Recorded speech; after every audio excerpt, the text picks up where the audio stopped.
Hello नमस्ते everyone सबैजनालाई नमस्कार। अनि आज फेरि पनि केही समय लामो यात्राको दूरी लगभग 1 महिना बढी भयो है। त्यसपछिको दूरीमा फेरि पनि तपाईँहरूको साथमा अनि एउटा भिडियो लिएर हामी उपस्थित भइसकेका छौँ है। आज चाहिँ धेरै चिसो छ, एकदम चिसो छ र यो भिडियो चाहिँ केही अनि हामी चाहिँ आज घुम्न गइरहेको छौँ सानो मार्केटतिर केही कामले गर्दा। त्यसैले आज एउटा भिडियो बनाउन मन लाग्यो रोमानियाको केही दृश्यहरू। मेरो साथमा एउटा साथी हुनुहुन्छ, हामी दुई दिपक। हेलो हेलो, के छ? आरामै हो? ठिक छ। रोमानियाको बसोबास के कस्तो हुँदैछ? राम्रै छ। है। अहिले हामी यसो बाहिरतिर निस्किँदैछौँ है। निस्किन त धेरै निस्क्यौँ, तर पनि हामीले भिडियोहरू ल्याएको छैनौँ।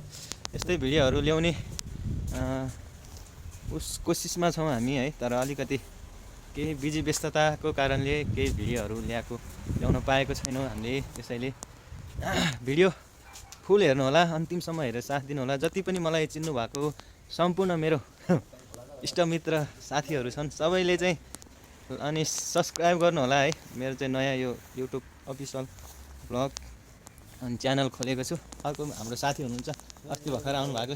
हेलो साथी, के छ? हेलो, तपाईँको नाम के हो भनिदिनु न यस्तो। उहाँ हाम्रो साथी हुनुहुन्छ, अस्ति आउनु भएको, धेरै दिन भएको होइन। अहिले हामी तिनजना जाँदैछौँ ल। हामी बस्ने चाहिँ यही हो है, हाउस।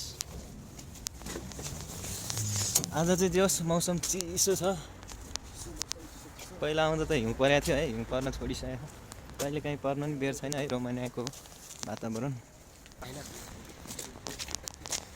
हाम्रो कम्पनीको गाडी है यो चाहिँ, इलाइट सफ्टवेयर सिस्टम लेखाएर पनि यहाँ थियो। त्यही छ है, युरोप कन्ट्री रोमानिया है, स्यानज्याङ भइसकेको छ अहिले फुल। अनि छैन मान्छेहरू त्यति देखिँदैन, सबै गाडी बाइक, मान्छे त्यति खासै देखिँदैन। त्यो सफा छ अनि सुन्दर छ है ठाउँ, हामी बस्ने ठाउँ सबैतिर राम्रै छ।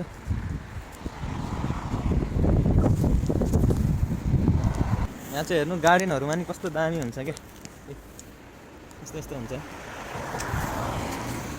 हाम्रो चाहिँ नेपालमा कहिले विकास हुने, विकास त हुनु पुरै छाडौँ है। अहिले पुरै तहल्का मचिरह है, राजावादी। अब राजा ल्याउनु, देश बचाऊ भनिरह है।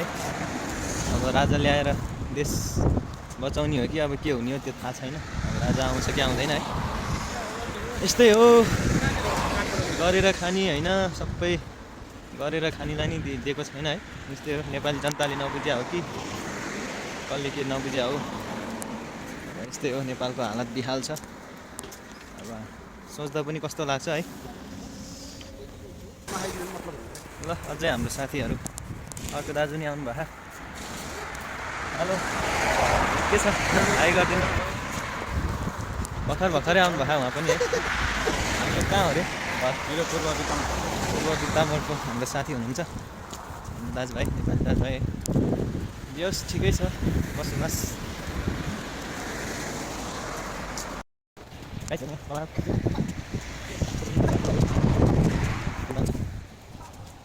अहिले पुरै फुलहरू फुल्ने समय है। कति आउँछ त्यस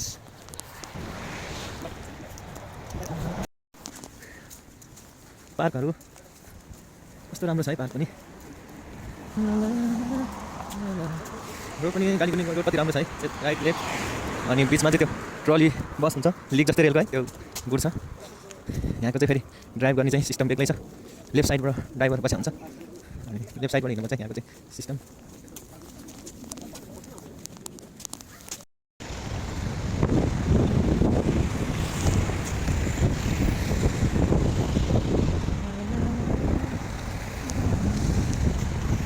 क्रसिङ गर्ने ठाउँमा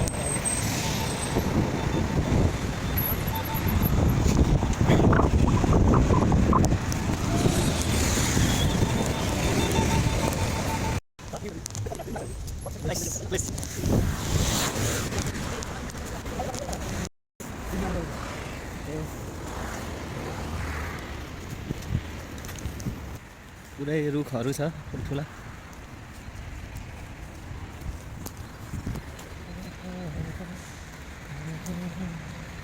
आजको भिडियो चाहिँ यस्तै हो है। अब आज बोर लाएर निस्किँदाखेरि चाहिँ यसो सानो भिडियो बनाऊँ भन्ने सोचले बनाएको।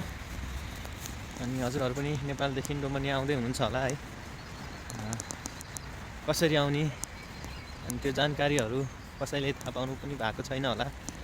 त्यसको भिडियो नि म ल्याउने छु, कसरी के गरी के हुन्छ, कति लागत तिर्नुपर्छ, कति लागत तिर्दा राम्रो, अनि कस्तो कस्तो काममा आउँदा राम्रो होइन, अनि के गर्नुपर्छ भन्ने कुराहरूको केही सानो इन्फर्मेसन लिएर आउनेछु। भिडियो हेरेर चाहिँ अन्तिमसम्म भिडियो हेरिदिनु होला।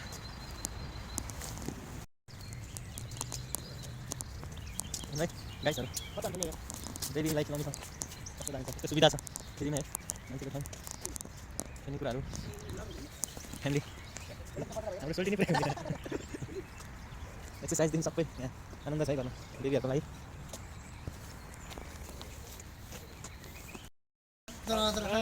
गाइस बच्चा हो कि ठुलो हो कि अब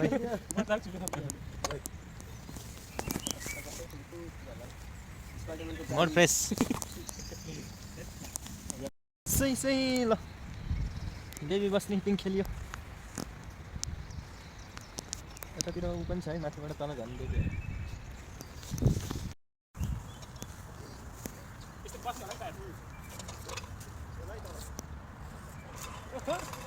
बाफ्रे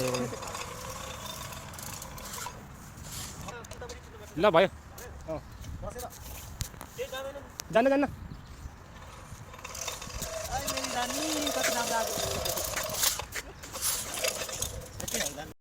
ल बच्चा खेल्ने ठाउँमा ठुलोले पनि खेल्यो है, ठुलोले नि खेल्न मिल्दो रहेछ जोस्। इस बेबीहरू यहाँ खेल्दैछ, यहाँबाट अब निस्किन्छ है बेबी।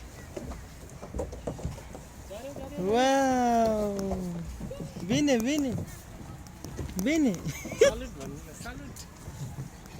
बिने सालुट। आज हल्का रमाइलो भयो, मोड फ्रेस है।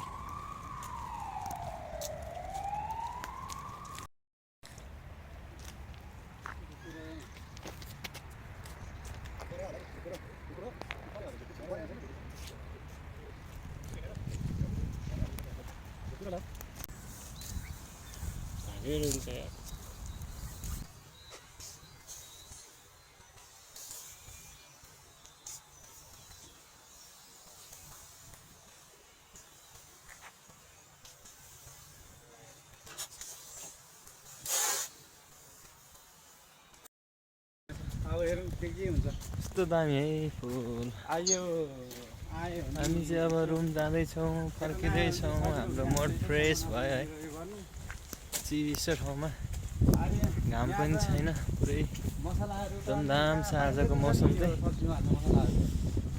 ल आजको भिडियो चाहिँ यति नै हो। भिडियो हेरेर अन्तिमसम्म अनि सपोर्ट गर्नुभएकोमा धेरै धेरै धन्यवाद। अनि जति पनि टिकटक, फेसबुक, युट्युब भिडियो हेरेर साथ दिनुभएको सबै साथीहरूलाई धेरै धेरै धन्यवाद भन्दै आजको यो छोटो भ्लगबाट सबैजनालाई फेरि पनि अर्को भिडियोमा भेट्ने बाचा गर्दै bye bye guys, see you again.